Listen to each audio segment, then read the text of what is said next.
নিয়ে যাচ্ছে, মা নিয়ে যাচ্ছে, পড়াইনি, পড়াচ্ছি। কি পড়াচ্ছি সেটা আমাদেরকে দেখতে হবে। আমার ওই ছেলেটা পড়ে ঠিক জায়গা মতো ঘা মারতে পারছে না। যদি ঘা ঠিক জায়গা মতো না মারতে পারে আমার পড়ানোটাই বেকার। আমাকে পড়াতে হবে সেই পড়ানো। আমার ছেলে সারাদিন কাজ করবে না, সময় মতো একবার একটা ঘা মেরে দেবে, সারাদিনের রোজগার হয়ে যাবে। আমরা চাই না? নাকি আমার ছেলে সকাল থেকে সন্ধ্যা পর্যন্ত দাঁড়িয়ে একভাবে কাজ করবে আর সামান্য কিছু বেতন পাবে? কোনটা আমরা চাই? যদি বাপ হয়ে থাকি, গার্জেন হয়ে থাকি, একটু চিন্তা ভাবনা করবেন। একটা ছোট্ট উদাহরণ দিলে বুঝতে পারবেন। এই যেমন ধরুন বাউরিয়া বজবজ বিচখানে জাহাজে মাল আসছে বন্দর থেকে, জাহাজ মাছ দরিয়ায় এসে স্টার্ট বন্ধ হয়ে গেছে। তো সে বা জাহাজওয়ালা চিন্তা করছে এত মাল আমি না এপার না ওপার, কোন দিকে যাব? জাহাজ স্টার্ট না হলে তো যাবে না। তাহলে ইঞ্জিনিয়ারকে ডেকে নিয়ে আসে। সে তখন একটা ইঞ্জিনিয়ারকে ডেকে নিয়ে এসেছে দূর থেকে, বন্দর থেকে, যে বাবা এসো আমার জাহাজটা দেখো, স্টার্ট করে দাও।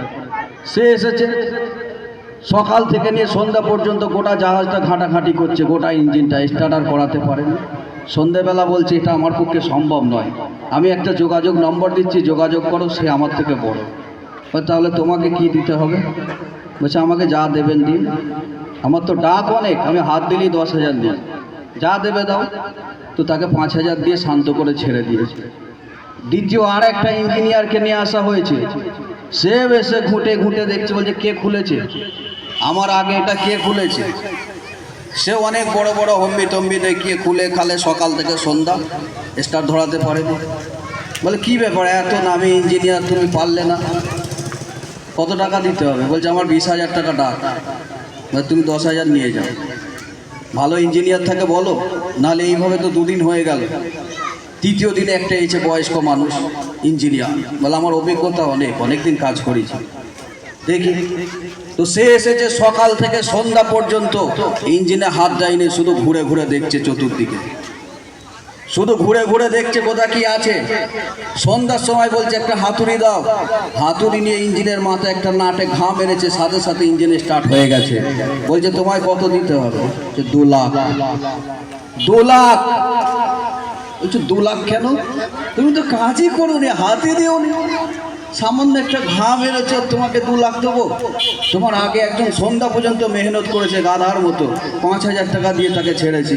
তারপরের দিনে একজন এসেছিল বিশাল নাম করা, তাকে 10,000 দিয়ে ছেড়েছি। আর তুমি তো কাজই করোনি, শুধু হাতুড়ির একটা ঘা মারলে বলছো 2 লাখ টাকা। বলছে শোনো, আমি যে হাতুড়ির ঘাটা মেরেছি, কোন জায়গায় ঘা মারতে হবে ওইটা ভেবেছি সকাল থেকে সন্ধ্যা পর্যন্ত, যার দাম হচ্ছে 1,99,980 টাকা। আর ঘা মেরেছি ওর জন্য 20 টাকা। তা আমি কি বোঝাতে চাইলাম বুঝতে পেরেছেন? আমাদের অবস্থা ঠিক এরকম। আমার বাবা দুনিয়ায় আমার জন্য নিজের চোখের পানিকে রক্ত করে ঝরিয়েছেন, নিজের মাথার চুলকে সাদা করে ফেলেছেন, গায়ের চামড়া গুটিয়ে ফেলেছেন, কোনোদিন সুখ আহ্লাদ কি জিনিস জানে না। কেন? আমার নিজের ছেলে বড় হোক। ছেলে এত বড় হয়ে গেছে বাপের জানাজা পড়াতে পারেনি। ঘা কোন জায়গায় মারার দরকার ছিল? আমি বাপ, আমি নিজেও জানি না আমার ছেলেকে কি মেকানিক বানিয়েছি যে আমার ছেলে আজান দিতে পারে না। আমার ছেলেকে কি শিক্ষা দিয়েছি যে জোরে আল্লাহু আকবার বলতে পারে না।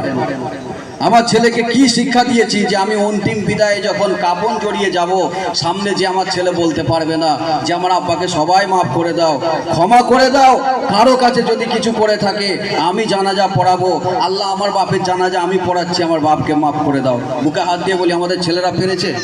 তো কি শিক্ষা দিতে পেরেছি? জায়গা মতো ঘাই মারতে পারিনি। ওই ছেলেকে ইঞ্জিনিয়ার বানিয়ে দিয়েছি। কবরের ধারে যে বলবে কি বলবো, ইমাম সাহেব বলবে 3 বার আলহামদু পড়ো। বলে আলহামদু তো আমি কোনো কিতাবই পড়িনি, কোনো কিতাবই পড়িনি, আমি এত বড় ডিগ্রি করেছি, কোনো কিতাবে তো আলহামদু ছিল না। ডাক্তার ছেলে করেছেন, যদি আরবি শিক্ষা না থাকে বাপের কবরে দাঁড়িয়েছো 3 বার কুলহু পড়ো।